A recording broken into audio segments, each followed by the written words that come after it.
Bangladesh Asia কাপের mission শুরু করেছে জয় দিয়ে। হংকংকে 14 বল হাতে রেখে হারিয়েছে বাংলাদেশ, 7 উইকেটের বিশাল ব্যবধানে হারিয়েছে। হংকং আমাদের গ্রুপে সব থেকে দুর্বল দল। হংকং এর বিপক্ষে জিতবো বা বাংলাদেশ জিতে যাবে এটাই স্বাভাবিক ছিল। বাংলাদেশের ম্যাচ আজকে শ্রীলঙ্কার বিপক্ষে একই ভেন্যু আবুধাবিতে বাংলাদেশ সময় 8:30টায় ম্যাচটি অনুষ্ঠিত হবে।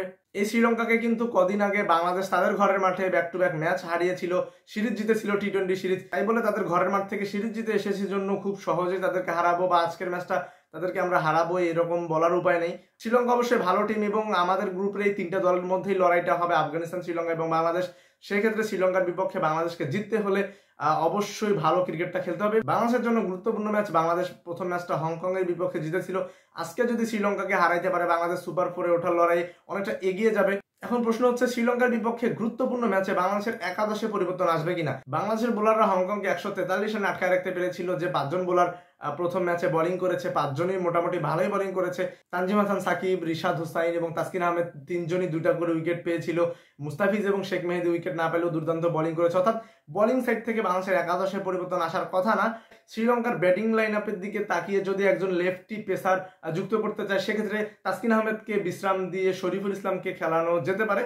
তবে এটার চান্স খুব কম, আবার এটা হতেও পারে। ব্যাটিং সাইড থেকে একজন পরিবর্তন হতে পারে, তিনি হচ্ছেন তাওহিদ হৃদয়। তাওহিদ হৃদয় কিন্তু গত ম্যাচে ভালো রান করেছে, 35 রান করেছে। তবে তার স্ট্রাইক রেট ছিল 100-র নিচে। 36টা বল খেলে মাত্র 35 রান করেছে এবং তার ব্যাটিং অ্যাপ্রোচটা ছিল একদম জঘন্য। লিটন কুমার দাসও কিন্তু প্রথম 21 বলে মাত্র 20 রান করেছিল, অর্থাৎ 100-র নিচে স্ট্রাইক রেটে ব্যাটিং করতেছিল। পরে আবার সে কিন্তু দুর্দান্ত খেলছে, 33 বলে 50 দেখা পাইছে। পরের 12 বলে 30 রান করেছে। সেই কাজটা কিন্তু তাওহিদ হৃদয় করতে পারেনি। তাওহিদ হৃদয় শুধু এই হংকং এর বিপক্ষেই 100-র নিচে স্ট্রাইক রেটে ব্যাটিং করছে সেটা না। তাওহিদ হৃদয় এই বছরে অনেকগুলো ম্যাচ খেলছে, 15টার মতো ম্যাচ খেলছে। 13টা ইনিংসে ব্যাট করে 260 রান করেছে, তার স্ট্রাইক রেট 108। গত বছর তাওহিদ হৃদয় 130 প্লাস স্ট্রাইক রেটে ব্যাটিং করেছিল। সেই তাওহিদ হৃদয় এই বছরে মাত্র 108 স্ট্রাইক রেটে ব্যাটিং করতেছে। তাওহিদ হৃদয়কে নিয়ে আলোচনা সমালোচনা অনেকদিন থেকেই হচ্ছে। হংকং এর বিপক্ষে যখন প্রথম ম্যাচটাতে এইভাবে বাজে অ্যাপ্রোচে ব্যাটিং করলো তখন থেকে আলোচনা আরো দৃঢ় হয়েছে এবং তার জায়গায় অনেকে সাইফ হাসানকে যাচ্ছে, অনেকে নুরুল হাসান সোহানকে যাচ্ছে। দুজনেই নেদারল্যান্ডের বিপক্ষে ভালো ইনিংস খেলেছিল, অনেকদিন পর দুজনেই টি-20 দলে ব্যাক করেছে।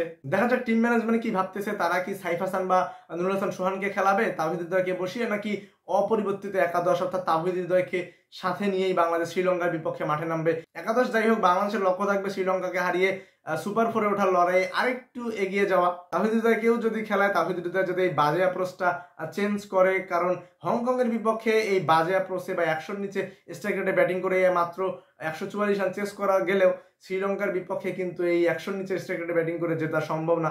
আজকের ম্যাচের জন্য শুভকামনা। লিটন কুমার দাস দুর্দান্ত ফর্মে আছে, লিটন কুমার দাসের জন্য শুভকামনা। আপনার কাছে কি মনে হচ্ছে, বাংলাদেশ কি শ্রীলঙ্কাকে হারিয়ে এশিয়া কাপে ব্যাক টু ব্যাক জয় পাবে? কমেন্ট সেকশনে জানাতে পারেন। চলো বাংলাদেশ।